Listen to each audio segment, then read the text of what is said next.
Estamos en Escuela de Cuadros, un programa de formación y de debate, un espacio en el que estudiamos textos y temas de la tradición marxista y lo hacemos con la intención de ayudar a las luchas en las que estamos inmersas.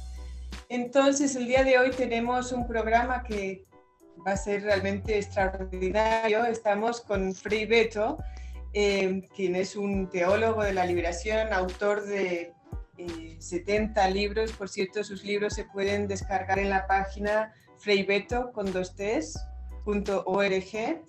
Y el día de hoy pues, nos convocamos a estudiar un texto del año 65 del Che Guevara, que lo conocemos, que generalmente se conoce como El socialismo y el hombre en Cuba.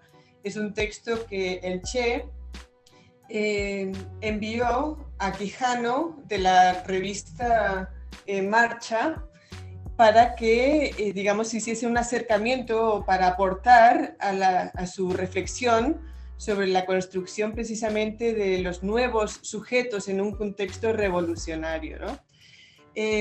Como les decía, tenemos aquí a Frei Betto, que nos va a estar guiando en esta lectura, pero además también está con nosotras Marta Lilia Grajales y, bueno, Chris Gilbert y Sira Pascual Marquina, aquí del equipo de Escuela de Cuadros. Gracias, profesor, por estar aquí con nosotras. Y para empezar un poquito, pues la primera pregunta sería una pregunta amplia. Este texto, ¿a qué nos convoca? ¿En qué contexto lo escribe el Che Guevara? ¿Y por qué leerlo hoy día, pues, varios años después? Gracias. Bueno, gracias. Gracias, Cira, gracias, Cris, gracias, Marta, y a la Escuela de Cuadros por más esta oportunidad de dialogar con ustedes. Me gusta mucho, es un honor. Yo creo que o texto de Che es un texto muy actual porque habla del hombre, yo diría hoy, y la mujer nuevos. O sea, cuáles son los valores importantes para formar o formatar este hombre y mujer nuevos.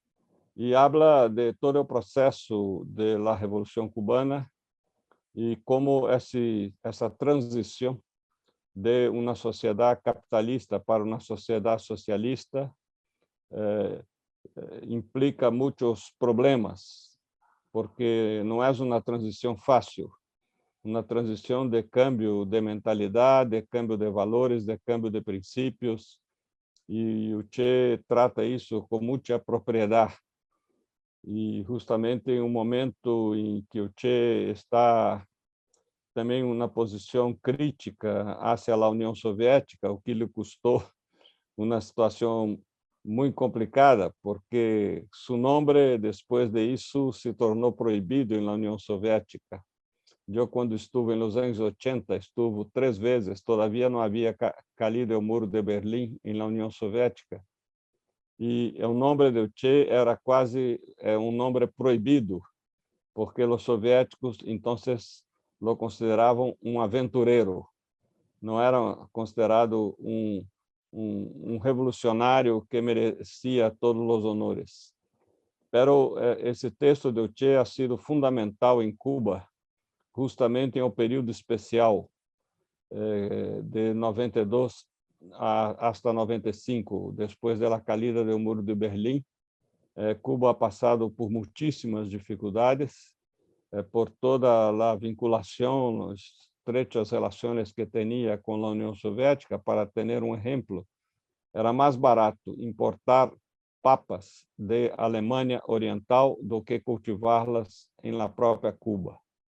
Então, e depois tem outro problema, porque com na medida em que Cuba se separou do conjunto das nações do Ocidente, teve que cambiar toda a sua tecnologia, por exemplo, as neveras, o rádio, tudo isso que exige enchufe em la casa, passou a ter uma tecnologia soviética. E quando vino abaixo o muro de Berlim, vocês podem imaginar as dificuldades tremendas que se enfrentou em las cidades de Cuba para recambiar de nuevo y volver a los sistemas occidentales de transmisión de energía. Entonces, es muy interesante ese texto, que eu achei como é uma antecipação de sua decisão, eu diria, franciscana, porque São Francisco ha sido aquele que rompeu com as classes dominantes para abraçar a causa dos pobres. E eu sempre digo que, para mim, Che Guevara é o São Francisco da política. Ou seja, hizo a mesma opção. Ele poderia hoje estar com seus 90 e pico anos em Cuba, como ministro e em paz com a história, pero tuvo esta atitude franciscana de abandonar todas suas funções de governo em Cuba para meter-se primeiro em la selva do Congo e depois em la selva de Bolívia, para donar sua vida para que outros tenham vida. Então, por isso, esse texto está dentro desse contexto, é como uma antecipação desta opção radical que o Che hizo como revolucionário. Ah, bueno, un gusto, profesor. Realmente un honor poder compartir este espacio y poder conversar con usted sobre este texto, ¿no? La pregunta que yo quisiera hacerle es la siguiente. Mire, a mí me parece que en este texto el Che le concede un papel fundamental a la vanguardia, ¿no? Asume que la vanguardia sabe cuál es el camino y que tiene la capacidad de interpretar cabalmente los deseos del pueblo y lo conduce, ¿no? Y que la masa, además, digamos que realiza las tareas que el gobierno le fija y que además sigue a la vanguardia porque la vanguardia tiene esa capacidad de interpretar cabalmente los deseos del pueblo.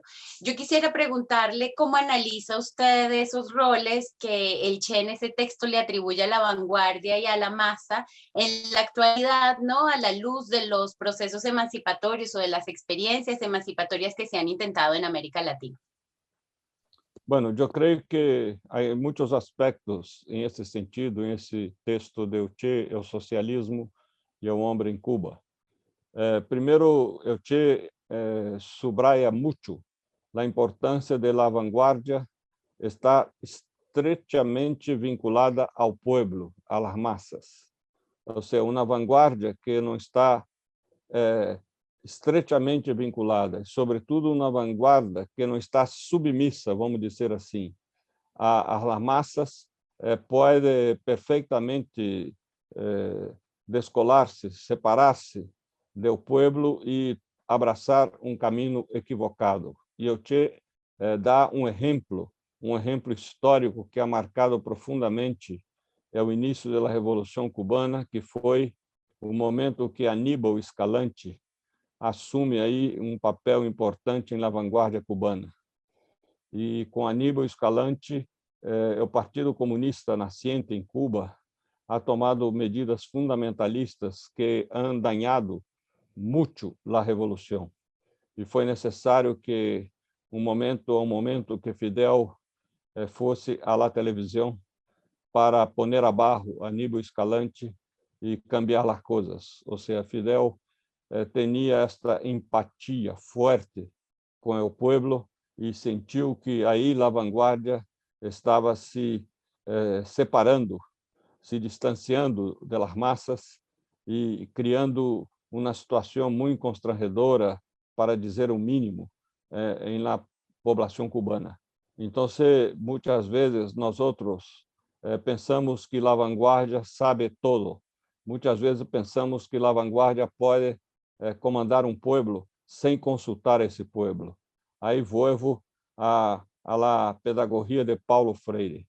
Ou seja, sempre Paulo Freire afirma que o professor não é aquele que ensina ao povo, é aquele que ajuda o povo a aprender.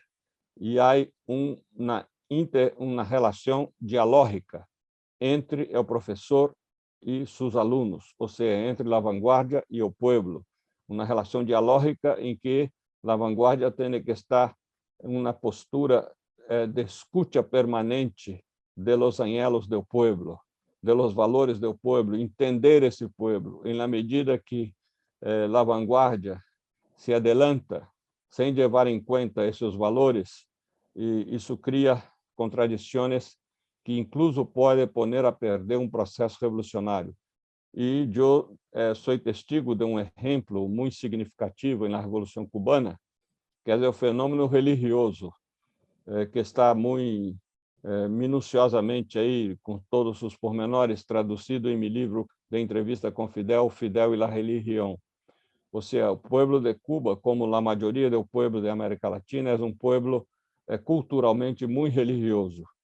E a um momento, por influência da União Soviética, se adotou em Cuba equivocadamente, Fidel reconhece em esta entrevista, é o ateísmo científico, que é uma paradoxa, porque o ateísmo é uma outra forma de crença, e as crenças não são científicas. Então, enfim, pero havia esta coisa. E com isso, muitos cubanos, como passou incluso na União Soviética também, tiveram que adotar duas caras. Uma cara em la calle, eu sou ateu, eu sou revolucionário, uma cara em la casa, em que a gente fazia suas orações, seus cultos, enfim. E então, este ha sido um dos equívocos de uma vanguardia que não levou em conta os valores do povo. A religião é como a política, não é essencialmente alienante. É como a política pode ser opressora e pode ser libertadora, né? O próprio Engels ha escrito um livrito chamado Cristianismo Primitivo, que, lamentavelmente, em esse momento que hizo a entrevista com Fidel, a esquerda de América Latina pouco conhecia esse livrito, incluso em Cuba, em que Engels habla de los primeiros cristianos, os cristianos do primeiro ciclo, que han ponido abaixo o Império Romano, como exemplo, pioneiros de los revolucionários comunistas.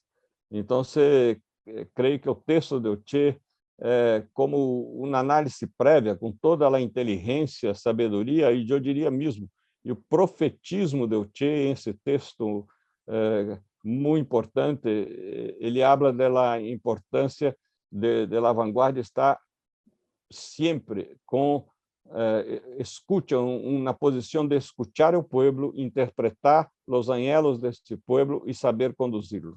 Creo que ese texto se escribió más o menos en el momento en que el Che hizo su discurso en Argelia, en que hizo la crítica a la URSS, y como tú dijiste, el Che terminó siendo profético porque la historia le dio la razón, ¿no? Que la URSS tuvo problemas en la transición al socialismo, la transición al comunismo, y se venía abajo.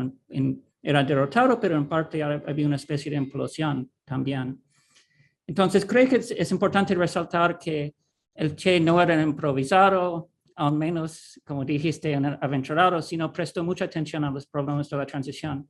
Y lo que sobresale en este texto, me parece, son asuntos lo que los marxistas llamaríamos de superestructura, de cultura, de incluso la parte, como dijiste, bueno, religiosa, pero más bien de literatura y arte.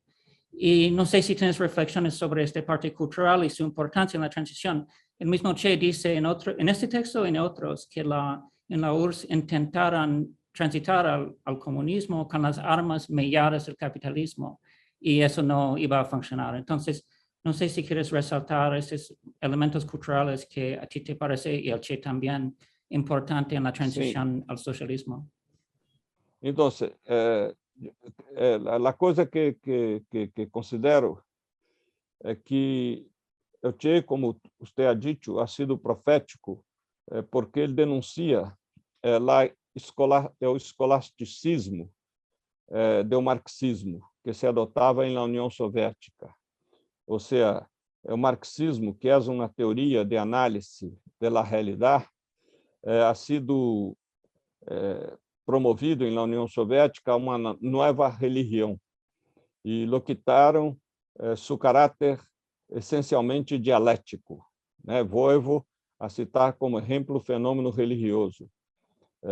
Quando uno não tem uma leitura dialética da religião, toma equivocadamente a frasecita de Marx: a religião é o ópio do povo, que es una lectura por la mitad, porque enseguida la misma frase de Marx afirma que la religión es el grito de un mundo sem coração, é o clamor de los oprimidos. Ou seja, Marx, quando analisa o fenômeno religioso, ele tem uma postura muito dialética. Ou seja, há uma dimensão, como há na política, opressora da religião, como há uma dimensão liberadora.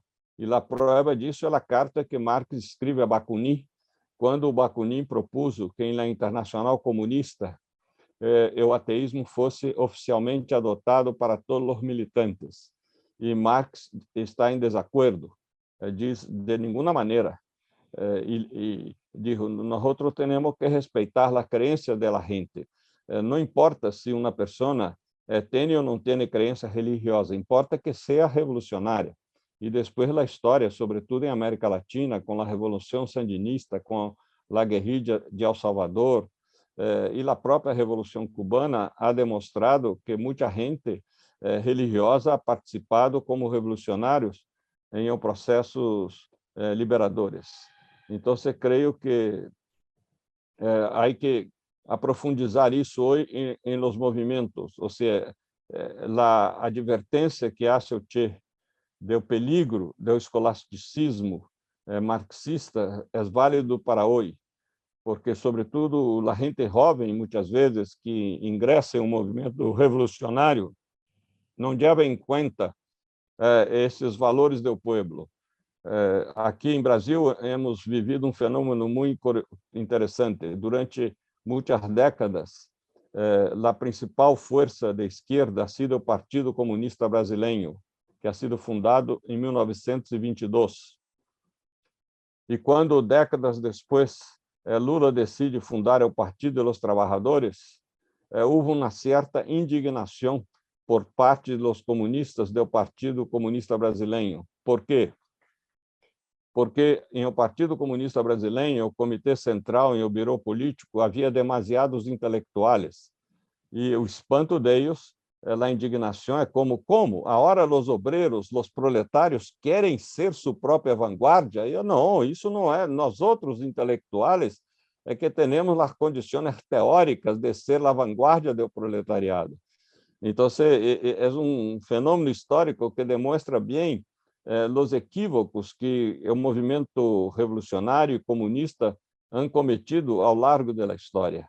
E, efetivamente, o Partido Comunista Brasileiro hoje é muito reduzido, tendo uma expressão mínima, mientras o Partido de Lula, o Partido dos Trabalhadores, é o partido de mais número de militantes que há em nosso país.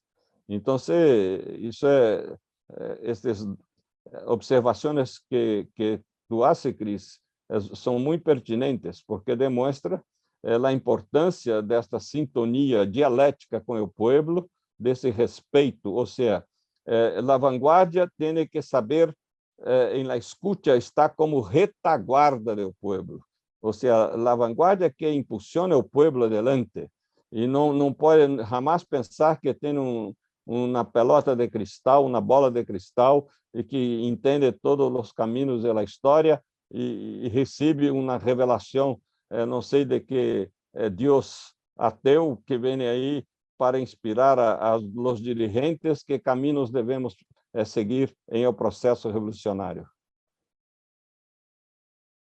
Uno de los elementos bien interesantes en este texto es que cuando el Che reflexiona sobre el nuevo ser humano, el nuevo hombre, la nueva mujer, él lo entiende en una relación dialéctica y en el contexto de una sociedad que se está transformando.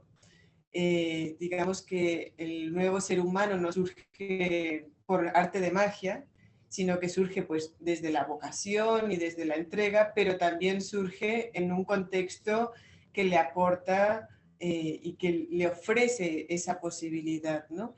Y el Che hace una reflexión muy interesante sobre el trabajo. A menudo se habla de que a menudo se menciona esta idea del trabajo como espacio para la realización, o sea, condición del deber social, el trabajo como deber social. Y quería leer precisamente una cita del Che sobre la cuestión del trabajo en la construcción del nuevo ser humano, que me parece que sería útil. Dice, el Che, disculpen, el hombre comienza a liberar su pensamiento del hecho enojoso que suponía la necesidad de satisfacer sus necesidades animales mediante el trabajo en el capitalismo, y empieza a verse retratado en su obra y a comprender su magnitud humana a través del objeto creado en el trabajo realizado. O sea, que es en el trabajo en una nueva sociedad. Si el trabajo en la sociedad capitalista nos enajena, en la sociedad socialista nos integra. Pero querría escuchar más sobre su lectura de esta cuestión del trabajo en la construcción del nuevo ser humano. Sim, Cira. Eu com muita propriedade faço essa análise, porque na ideologia capitalista, o trabalho é solamente um meio para eu manter minha família e promover-me socialmente, mesmo que isso represente explotar a outras pessoas. O seu Che, quando, por exemplo, cita Rockefeller, está subrayando toda essa cultura capitalista neoliberal de meritocracia. Em o capitalismo, o trabalho para as pessoas é uma maneira de adquirir dinheiro para responder às suas necessidades materiais, pero também é uma escalera para sua ascensão social. E o capitalismo, como o Che habla em esse texto, em 1 milhão de pessoas pobres, chega a ser rico. Incluso ele cita esse exemplo de Rockefeller. Não sei se Rockefeller a família Rockefeller ha sido pobre em algum momento, não lo creio, pero de qualquer maneira, o que passa muito são pessoas muito sencillas, pessoas do pueblo, que em los países capitalistas depois têm condições de ascender a las capas médias ou altas e tem total desprezo por los pobres e se sentem como dueños do mundo porque han logrado ter uma boa renda, uma boa casa, propriedades e todo. Todos nós conhecemos gente assim que e mientras o Che, sin embargo, o Che justamente habla que o trabalho depende de uma integração social. Ou seja, o trabalho é uma atividade coletiva, não podemos mirar o trabalho como uma atividade individual, que contribui com melhorar as condições de vida do povo. E aí o Che faz uma observação que me parece fundamental e que está muito olvidada hoje por la esquerda. Eu tomo uma frase de um escritor cubano chamado Onélio Machado, que já não está vivo. Onélio afirma que o ser humano tem dois grandes hambres, o hambre de pão e o hambre de beleza. E o Che justamente vai falar da índole moral, de los valores morales, de los estímulos morales em um processo social. Ou seja, o que nós outros devemos buscar em um trabalho coletivo, em um trabalho na dimensão socialista, mesmo dentro de uma sociedade capitalista, é justamente a edificação destes valores, porque o homem e a mulher novos não são resultados de melhoria de condições de vida materiais, não, são resultados, sobretudo, de melhoria de condições de vida espiritual. Como o próprio Che ha sido um homem novo, porque ha logrado fazer de sua vida uma ferramenta para que outros tenham vida. Ou seja, ha donado sua vida por uma aspiração por valores coletivos. Então, essa relação do trabalho, justamente que o Che com muita propriedade analisa esse texto, é nosso trabalho de conscientização, de formação, capacitação de nossos militantes, porque nossos militantes todavia vivem em uma sociedade capitalista, em uma sociedade de meritocracia, em uma sociedade em que o trabalho é considerado uma escalera de ascensão individual, de melhoria de vida, de promoção e de separação de aqueles que são pobres e excluídos. E justamente a capacitação política que toca a nós outros, e sobretudo a vocês aí, Cira, em la Escola de Quadros, é justamente cambiar esta cultura, esta ideologia capitalista por este conceito social de valores morais, de homens e mulheres que se mueve muito mais por los princípios de la subjetividade do que por los ganhos, por las conquistas de la objetividade material. Então, eu creio que isso é muito atual e devemos estar muito atentos a esses princípios que descrevem Elche em esse texto. Quisiera aprovechar para preguntarte dos cositas. La primera es un poco relacionada con eso que venías desarrollando, ¿no? La idea además que plantea Elche en su texto de que para construir el comunismo simultáneamente con la base material hay que hacer al hombre y a la mujer nueva, ¿no? Que implica, digamos, una movilización de las masas desde el punto de vista moral, sin olvidar, por supuesto, el correcto estímulo de orden material. Digamos, para el caso, por ejemplo, venezolano o incluso boliviano, vimos cómo muchas veces esos dobles estímulos algunas veces entraban en contradicción, ¿no? Y en la medida en que se mejoraban las condiciones materiales de los sectores que históricamente hemos estado excluidos, muchas veces también ocurría un desprendimiento de esos valores que debían acompañar ese proceso de transformación. Y, digamos, de cara a lo que está ocurriendo en nuestro continente, por ejemplo, todo este proceso de transformación que se viene impulsando, por ejemplo, en Chile, el proceso que con muchas dificultades se viene también empujando en Colombia, en Perú, y que tiene, por supuesto, toda una deuda histórica, social muy importante. Quisiera preguntarte a partir también, pues, de lo que nos plantea Elche en su texto, ¿cómo deberíamos ir acompañando y sobre todo además del lado de la juventud que constituye, creo yo, una fuerza política muy importante en estos movimientos de América Latina, cómo ir acompañando esas, digamos, esa deuda social desde el orden material que sin duda alguna tiene que avanzar para que estos procesos puedan seguir constituyéndose en una alternativa de poder, pero cómo lograrlo sin que haya un desprendimiento ideológico y político hacia una transformación y hacia la verdadera construcción del hombre y la mujer nueva, ¿no? Y por último, si no es mucho pedir, si hay alguna crítica que tú hicieras al texto del Che actual, digamos, a la luz de las experiencias y de los resultados emancipatorios actuales. Eso. Bueno, eu vou começar, Marta, por a segunda pergunta. Eu não tenho nenhuma crítica. Eu creio que esse texto é de uma atualidade espantosa. Esse texto há que ser levado cada vez mais a nossos militantes para que a gente pueda reflexionar a partir de seu conteúdo muito rico que há aí. Então, não tenho efetivamente nenhuma crítica. Se tivesse alguma crítica, diria sinceramente aqui.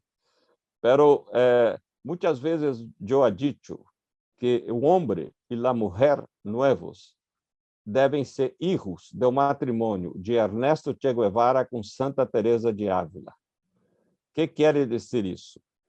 Para mim, Teresa de Ávila é a pioneira do feminismo em Ocidente.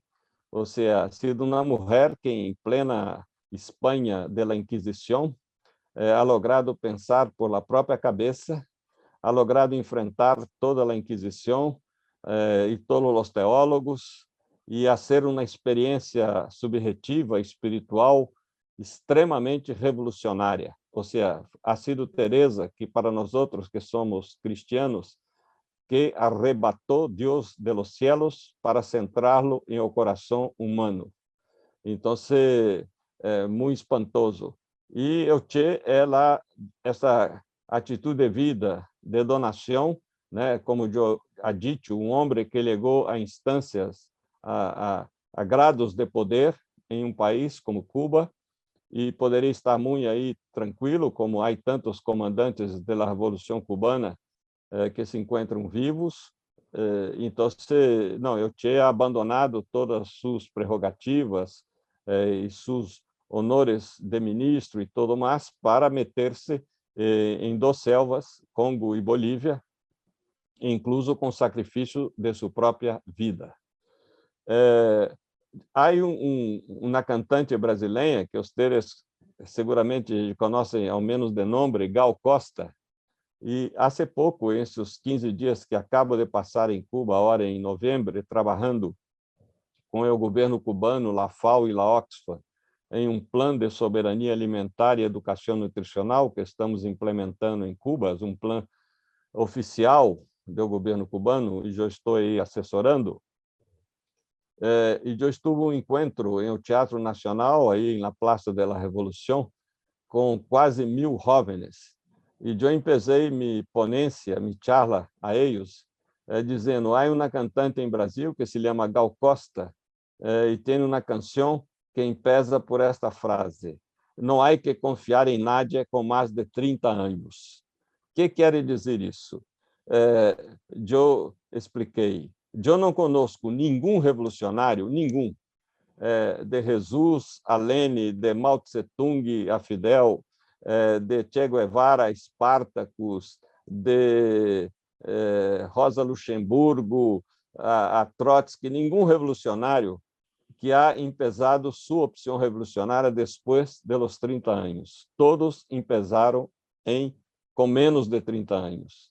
O que significa que investir em la juventude é uma tarefa primordial de todos nós outros, porque os jovens têm uma liberdade que os adultos, depois que já têm seu matrimônio, seus filhos, suas propriedades, já não têm tanta liberdade de opção revolucionária, apesar de que eu conheci muitos revolucionários casados, com filhos e todo, e sempre muito coerentes com seus princípios revolucionários. Pero, em geral, toda essa gente empezou, como eu empecei com 13 anos, e tantos outros, em esta fase anterior aos 30 anos.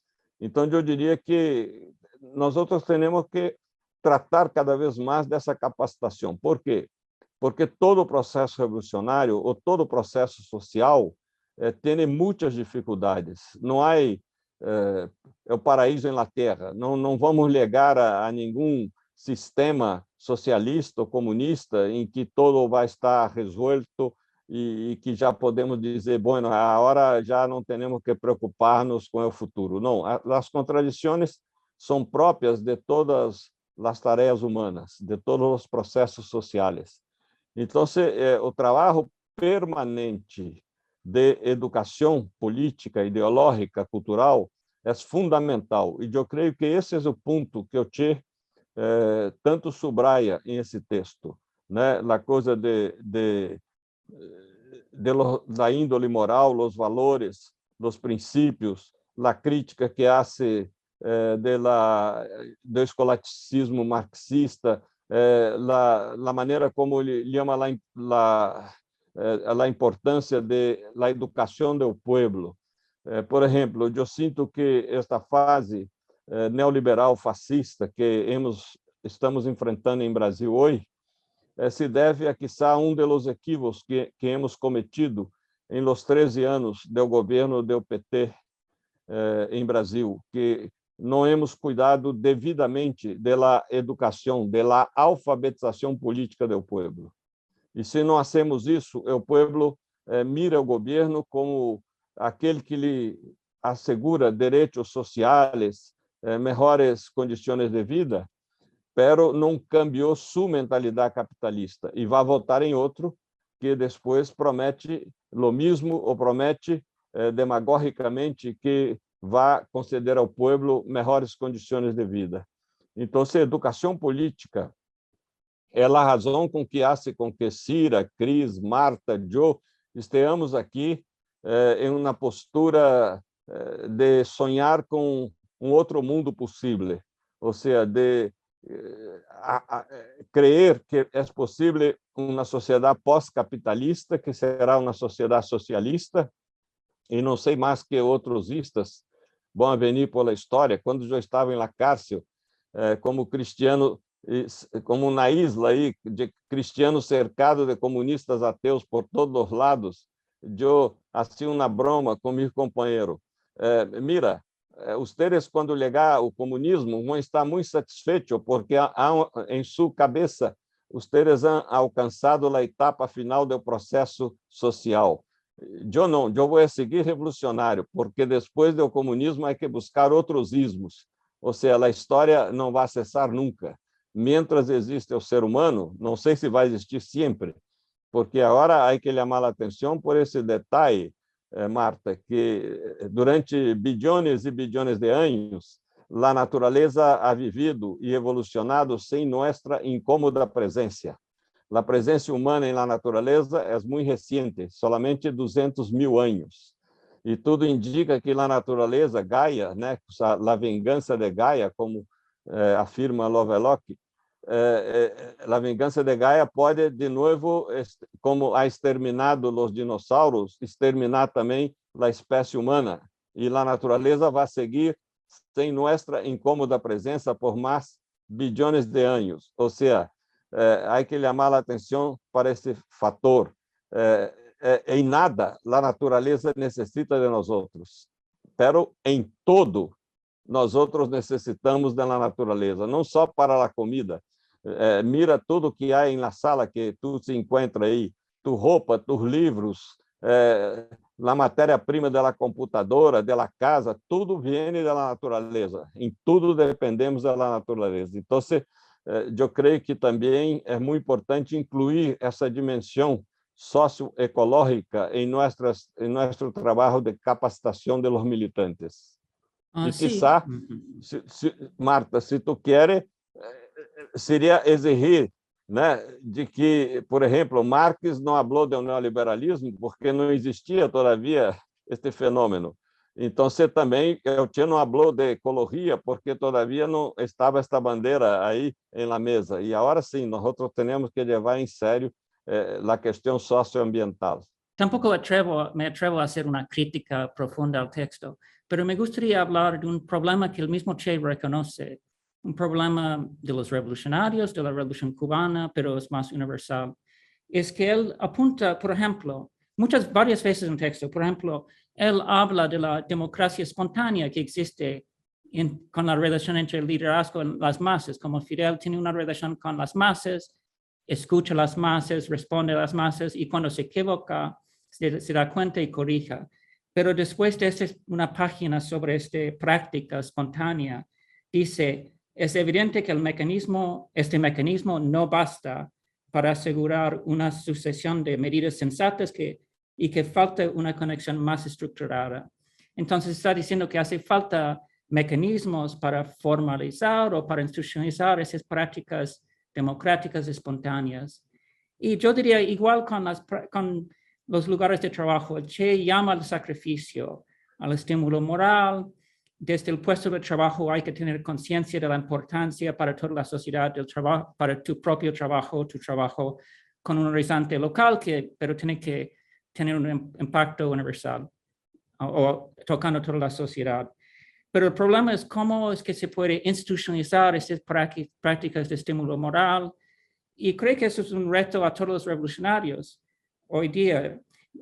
Pero yo diría que la revolución bolivariana por lo menos ha dado una pista en ese sentido, porque creo que la participación es fundamental. Hay que buscar formas de institucionalizar la participación, porque si no, uno depende únicamente de momentos heroicos que no pueden ser cotidianos. Entonces, después del momento de la epopeya, uno entra en una moralidad más cotidiana y hace falta una institucionalidad que captura las prácticas democráticas y captura el estímulo moral y lo junta con estímulos materiales. Entonces, creo que esa es una especie de incógnita que el mismo Che apunta a este problema y sigue siendo un problema para los revolucionarios. Y yo diría que la revolución bolivariana intentó dar una respuesta, era una respuesta acertada, pero tampoco se llevó a cabo completamente. Efetivamente, não podemos de nenhuma maneira cair em o desvio do espontaneísmo. Ou seja, Fidel era uma pessoa de muito carisma, de mucha empatía con el pueblo, de mucha admiración, pero Fidel trató de implementar en la Revolución Cubana toda una institucionalización que permite organizar, concientizar e mobilizar esse pueblo.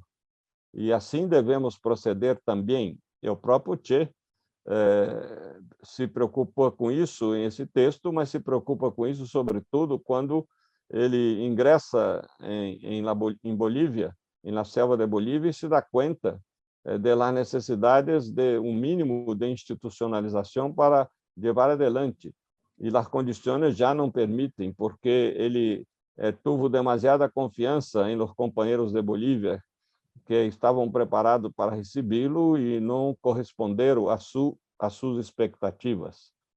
Então, eu creio que essa institucionalização é muito importante, pero justamente o desafio é como entrar, institucionalizar o processo revolucionário sem cair em o dogmatismo. Por exemplo, ustedes não podem, de nenhuma maneira, na escola de quadros, meter na cabeça de los militantes capacitados que eles são melhores que aquela gente do pueblo, obreiros, campesinos, pescadores, amas de casa, que não han passado por a escola de quadros. Ou seja, nossa formação não é para estar nós outros convencidos de que somos intelectualmente superiores. Não, é que somos dotados de ferramentas, de instrumentos teóricos para justamente ajudar esse pueblo a avançar, pero sempre sabendo que temos que ter uma atitude permanente de escuta deste pueblo. E para fazer essa escuta são necessárias instituições para saber fazer a escuta. E aí volto ao texto de Che, porque o Che habla muitas vezes no texto da importância da autocrítica, e quizás seja uma crítica velada à União Soviética, já porque o Che percebia as contradições da Revolução Soviética.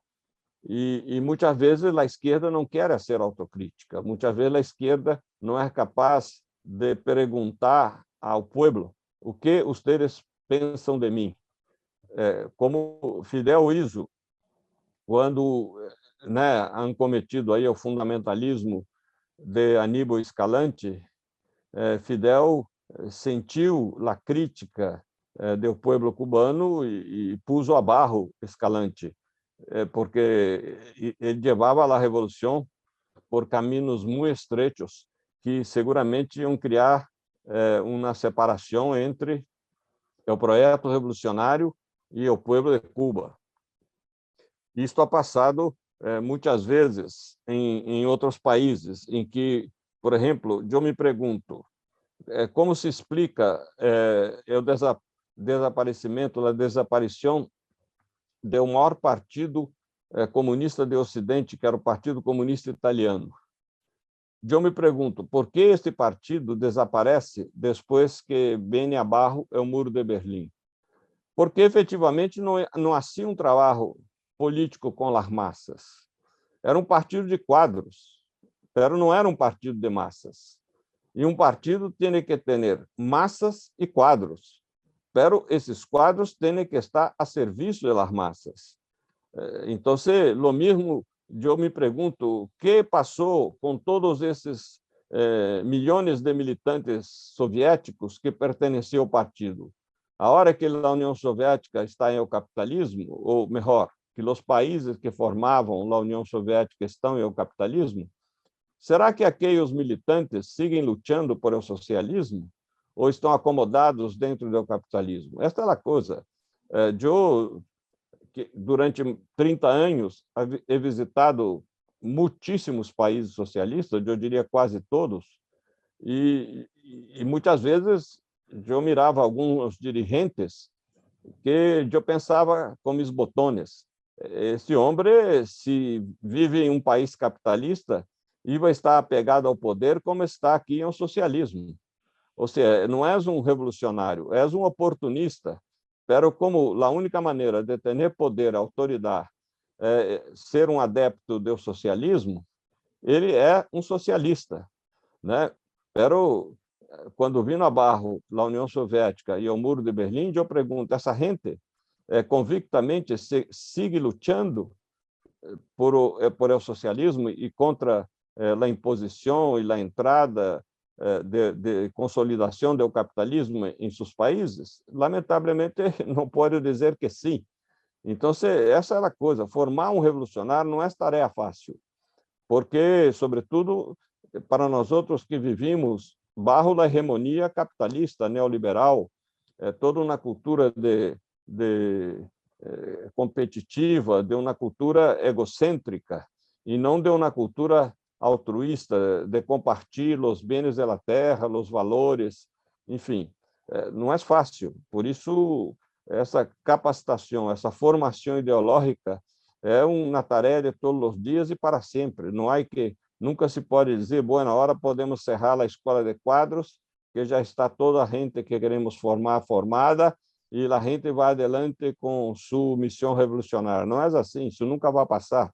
Y es un trabajo que hay que repetir a cada generación. En el texto, y yo creo que esto va mano a mano con lo que usted plantea sobre la centralidad de la formación, también se apunta a la necesidad de las transformaciones concretas en la materialidad de la gente. El Che lo hace a partir de resaltar la necesidad de terminar con la mercancía, ¿no? Mientras la mercancía tenga un rol importante en una sociedad que se propone superar el capitalismo, pues difícilmente va a ser posible transformar también las conciencias, ¿no? Que la transformación de la conciencia, si bien la parte formativa es importante y el Che lo resalta, pero también tiene que ir mano a mano con transformaciones concretas. Y eso también tiene que ver un poquito con esa otra cita que mencionaba Cris, en la que el Che dice que persiguiendo la quimera de realizar el socialismo con la ayuda de las armas melladas del capitalismo, y dice la mercancía como célula económica, la rentabilidad, el interés individual como palanca, se puede llegar a un callejón sin salida. Entonces, si nos puede hablar allí también un poquito de esa interrelación entre lo central de la formación, pero también la necesidad de dar pasos concretos y cómo apunta que se deben dar esos pasos concretos. Sim, Cira, em um capitalismo, o ser humano não tem valor. Tem valor a mercancia que ele possui.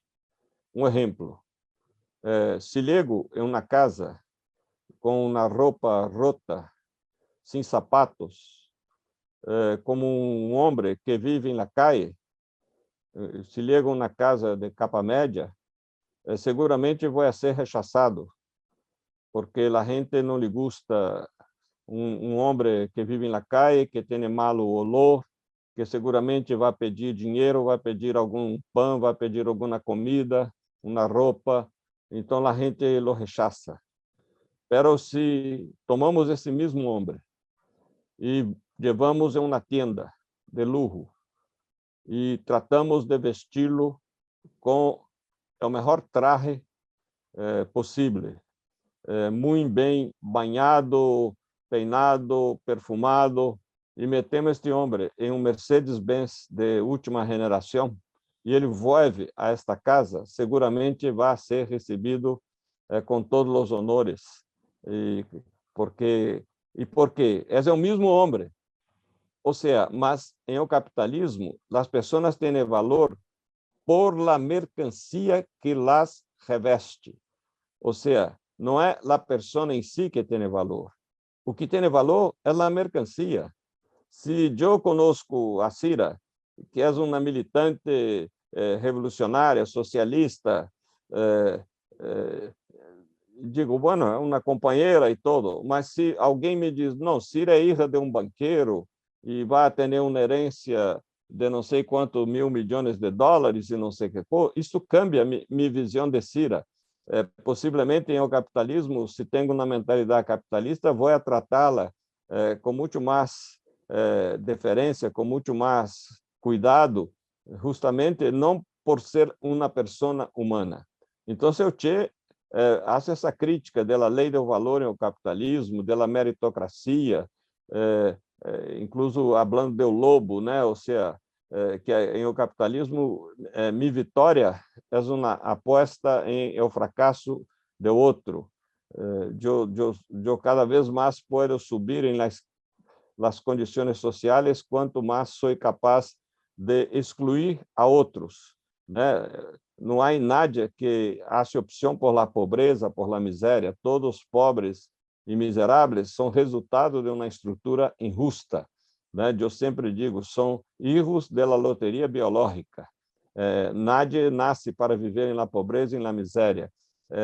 A loteria biológica que hizo com que Cira, Cris, Marta e eu hemos nascido em uma capa média e não nascemos entre a multitud de miseráveis que há em América Latina, América do Norte, ou África e tudo mais. O que é injusto é existir a loteria biológica. Agora, para acabar com essa loteria biológica, aí vem esse trabalho político, esse trabalho de incutir em la gente valores morais, valores ideológicos, valores, princípios humanitários, que são os princípios socialistas, que são os princípios revolucionários. E esta é nossa tarefa, não é uma tarefa fácil, né? O que ha sustentado, por exemplo, Cuba durante o período especial, porque toda a gente, e muita gente em Cuba, aí que dizer isso, pensava que o socialismo em Cuba ia sofrer o chamado efeito dominó. Ou seja, se todos os países socialistas, agora, desde o Muro de Berlim, vêm abaixo, dificilmente Cuba, que está tão cerca do império dos Estados Unidos, vai resistir. Sin embargo, Cuba ha resistido heroicamente, como agora, com todas as coisas do bloqueio apretadas por Trump e, lamentavelmente, mantenidas por Biden, segue resistindo, né? Eu acabo de volver de Cuba e vejo as dificuldades tremendas que esta população sofre por não ter fontes de divisas, como o turismo, e agora mais uma sanção com a inclusão de Cuba em los países promotores do terrorismo, que é absolutamente escandaloso isso, porque se há um país humanitário solidário a Cuba, não há nenhum indício de que Cuba combate, promove o terrorismo. Ao contrário, a história dos 5 heróis em los Estados Unidos é uma prova que Cuba combate o terrorismo. Cuba sempre ha tenido uma posição muito firme, muito evidente de combate ao terrorismo em toda parte do mundo. E, mientras tanto, hoje o dólar é um papel colorido em Cuba, porque Biden já não permite que Cuba negocie com nenhum país em dólar. Então, se tu vai amanhã na Havana, tem que levar uma tarjeta de crédito ou euros, porque não se pode cambiar dólar em nenhuma parte, em nenhum banco, nenhuma casa de câmbio, nenhum hotel e nenhuma tienda. Tem que ir com euros ou tarjeta de crédito. Então, você pode imaginar dificuldades, mas esse povo se mantém firme. Eu sempre digo, muitos amigos aqui em Brasil me perguntam: Beto, como explica que Estados Unidos, com toda a sua agressividade bélica, todo o seu poder imperial, jamais na história da humanidade houve um império com tanto poder como o poder dos Estados Unidos, pudo poner abaixo o governo do Iraque, o governo de Líbia, o governo de Afeganistão, e por que não põe abaixo Cuba? E minha resposta é sempre a mesma, porque a Casa Blanca ha aprendido com a Baía de los Cochinos e com o Vietnã que se pode poner abaixo um governo, jamais se pode poner abaixo um povo. E agredir a Cuba é enfrentar um povo, não é enfrentar somente um governo. Em Iraque, se enfrentar um governo de Saddam Hussein, que não tinha apoio popular. O mesmo passou em Líbia com Gaddafi, não tinha apoio popular.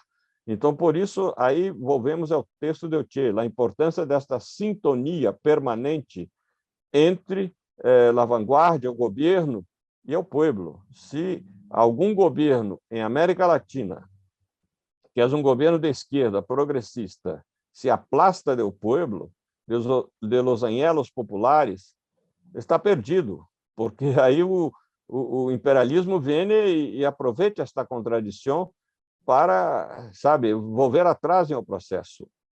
E nós temos que estar muito atentos a esse risco permanente de uma vanguardia que é como una cabeza separada del cuerpo. Quisiera volver un poquito como a una pregunta relacionada con el primer tema que te planteé, que es como el papel o el rol de la masa, ¿no? Y a propósito además también de la pregunta que te hacía en el segundo bloque, de si hacías alguna crítica actual digamos, a partir de la actualidad o del resultado de los procesos políticos actuales al texto del Che. Y pues yo, por supuesto, no pretendo hacer yo esa crítica, pero hay algo que a mí sí me llama la atención del planteamiento que hace el Che en el texto y que lo entiendo además en su contexto histórico, pero que para la actualidad me genera un poco de ruido y me gustaría saber cómo lo ves tú, que es el tema del rol de la masa, como yo lo interpreto en su texto, y tal vez puede ser que lo esté interpretando mal. Me parece que el Che le asigna a la masa como un papel, digamos, no necesariamente de iniciativa política, ¿no? Sino una masa que efectivamente se va forjando en la lucha, que se va politizando, que se va concientizando respecto del que la vanguardia va interpretando sus intereses y en ese sentido va conduciendo la revolución.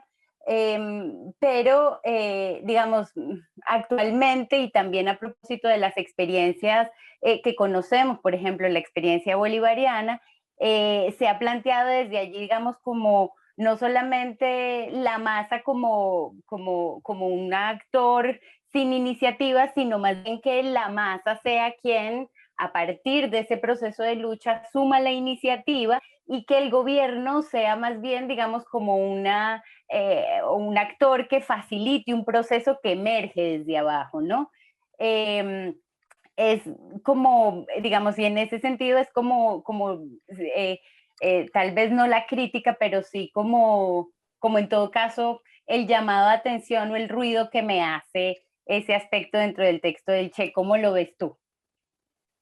Não, eu diria, Marta, que lamentavelmente o Che não havia conhecido a pedagogia de Paulo Freire. Ou seja, se tu me pergunta qual é a razão por que vino abaixo 70 anos de Revolução Soviética, vino abaixo porque o povo era espectador de um processo político e não protagonista. Ou seja, quando um governo revolucionário, socialista, progressista, pensa que ele é o dueño do futuro, das luzes, e que as massas vão segui-lo automaticamente, está completamente equivocado. O protagonismo depende das massas, depende do povo. O povo jamais se equivoca. Não é que o povo sempre está certo, não. O povo é o que é, hijo de las estruturas hegemônicas capitalistas em que vivimos hoje neste mundo. Assim é o povo, contaminado todos os dias por la deseducação política de la mídia, de los medios de comunicação capitalista, de la cultura do cine, de las telenovelas, enfim, tudo isso que respiramos é puro capitalismo. Este é o povo. Então, o povo não está enganado. O povo está em si, em sua realidade. O desafio é para nós outros que temos que ajudar esse povo a passar de uma atitude espectador para protagonista, de uma atitude egocêntrica para uma atitude altruísta, solidária, de uma atitude capitalista para uma atitude socialista. Essa é uma tarefa pedagógica que, quiçá, o Che, por o momento em que vivia aí, sua conjuntura, não há levado em conta. Prova disso que, quiçá, o Che, que admitiu a Regis Debray em Bolívia, E Régis Debray era um foquista, ou seja, Régis Debray, quizá o Che se deixou influenciar aí por essa ideia de que se há um grupo armado, as massas vão levantar-se e seguir seu exemplo. Isso não passa nunca. Não é assim. Porque as massas têm outra ótica. E se não cambia esta ótica, não cambia esses perruelos, a gente vai seguir como espectadora e não como protagonista. Então, a presença de Debray me permite levantar essa suspeita de que o Che pensava que um grupo guerrilheiro em Bolívia seria suficiente para levantar um povo. Não. Em Cuba, houve todo um trabalho político que venia desde muitas décadas. Houve a experiência heróica aí de Moncada e toda a luta do movimento estudantil. Aí que levar em conta que o movimento 26 de julho, o Partido Comunista de Cuba hoje, resulta de três fortes agremiações que trabalhavam com a massa. É o movimento 26 de julho, a Organização dos Estudiantes, a Federação Estudantil Universitária de Cuba, que Fidel foi um de seus líderes, e também é o Partido Comunista, que tem outro nome em Cuba, pero é o Partido Comunista que já venia desde muitas décadas atuando. Então, o povo de Cuba estava diante de uma ditadura e, por isso, ha aderido e apoiado esta vanguarda. Então, esse trabalho pedagógico é fundamental. Se vocês não multiplicam por Venezuela a escola de quadros, se não logram fazer com que em cada província de Venezuela, ao menos, tenha uma escola de quadros, vai ser muito difícil levar adelante a Revolução Bolivariana. Ou seja, não se pode manter um processo progressista somente com discurso do líder, sabe, com consignas. Aí não temos como competir com o capitalismo. O capitalismo é muito mais inteligente em seu trabalho de deseducação política do que a esquerda. A prova, eu sempre cito como prova, é o catecismo capitalista que chega a todos nós outros como quando ninhos, que são as obras de Walt Disney. Ou seja, Walt Disney ha incutido em minha geração e milhões de ninhos e muchachos em todo o mundo, e sigue sendo assim com suas obras,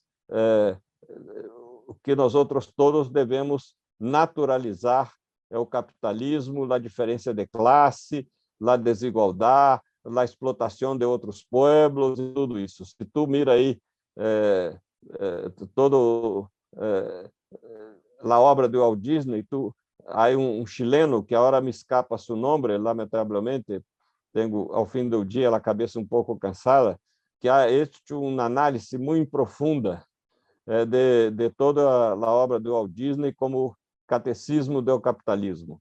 Então, nós temos que, incluso, tratar na esquerda de como produzir ferramentas de formação atrativas que a gente sencilla do pueblo não compreende. Eu sempre he trabalhado com classes populares e muitas vezes he encontrado senhoras muito sencillas, pobres, em las favelas, com um periódico de esquerda em las manos e dizendo: Beto, eu não sou capaz de entender o que significa aqui contradição de classe.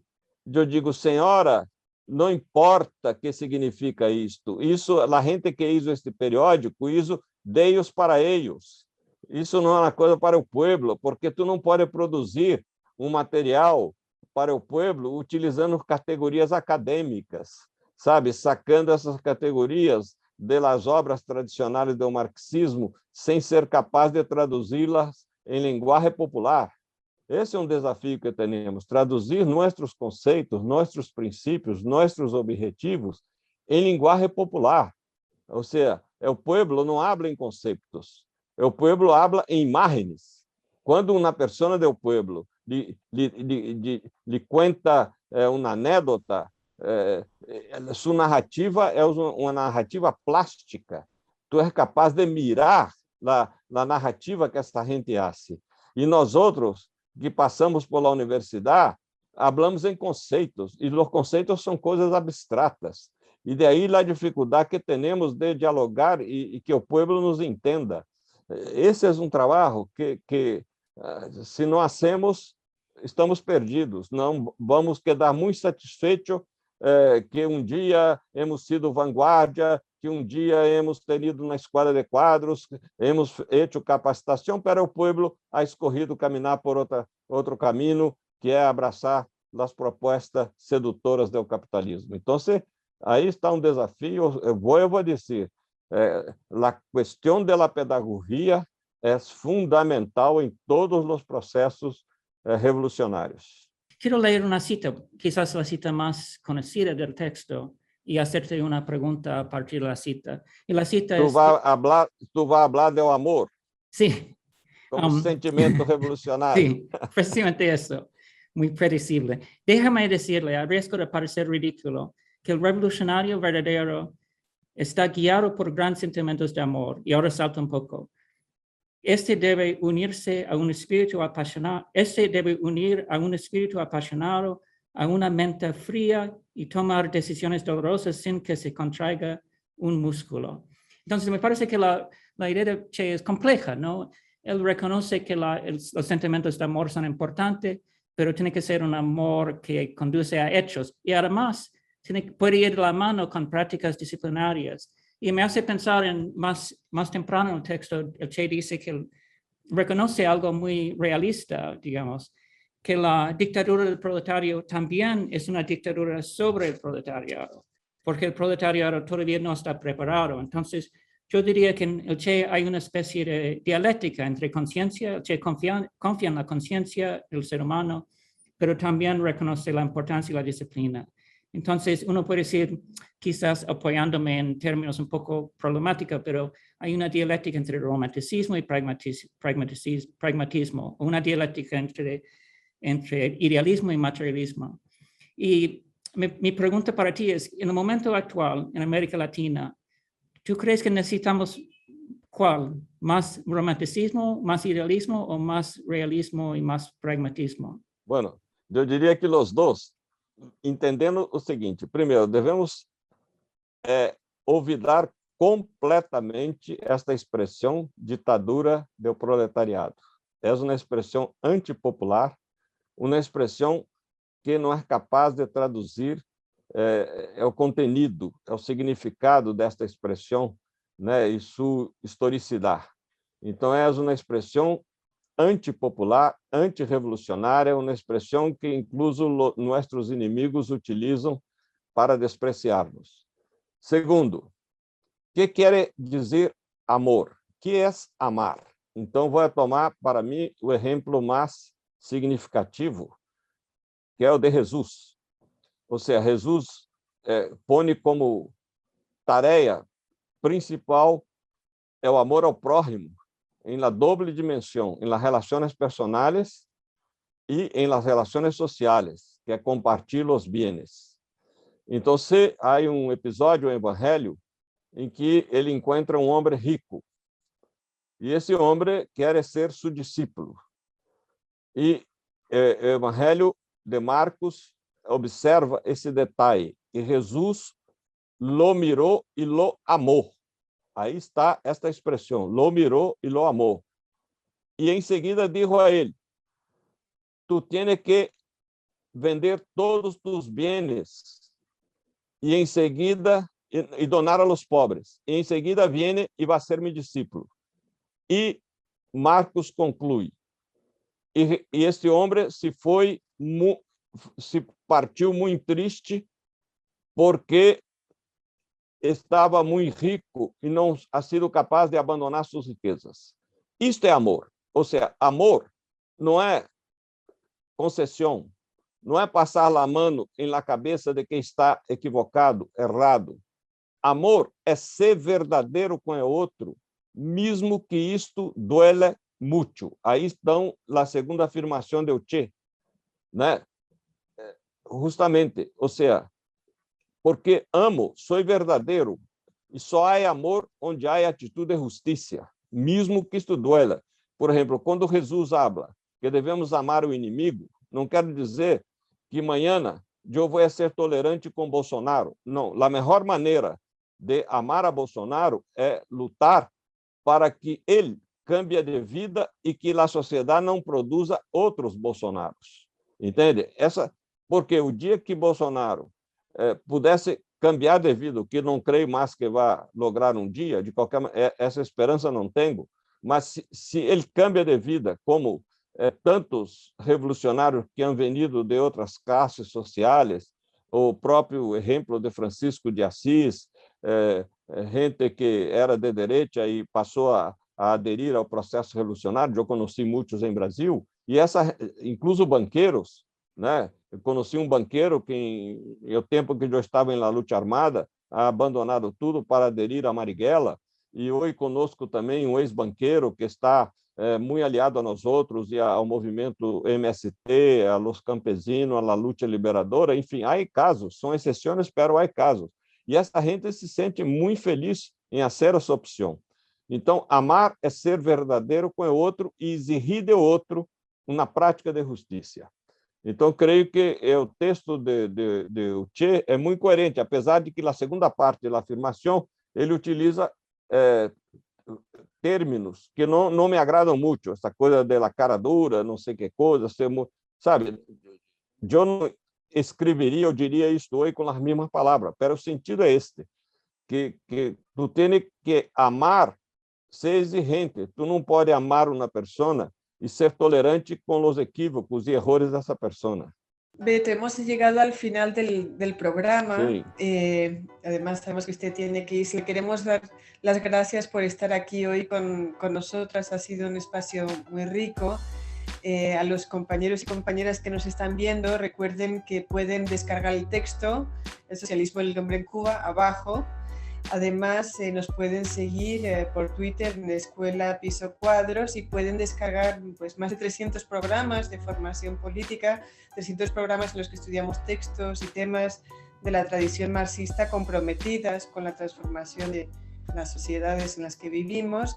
Entonces, bueno, sin más, voy a leer una cita del Che que dice: nosotros los socialistas somos más libres porque somos más plenos por ser más libres. Me parece que es una cita muy bonita con la que podemos terminar. De nuevo, profesor, muchísimas gracias por estar aquí con nosotras. Gracias también a Marta Lía Grajalas por acompañarnos, del equipo de Escuela de Cuadros, Chris Gilbert y mi persona. Pues nuestra convocatoria es a continuar estudiando y a continuar luchando. Gracias. Gracias. Gracias, Cira. Gracias, Marta. Gracias, Cris. Gracias a toda a gente que nos acompanhou. E buenas festas para todos aí. E vamos seguir adelante. Venceremos. Venceremos.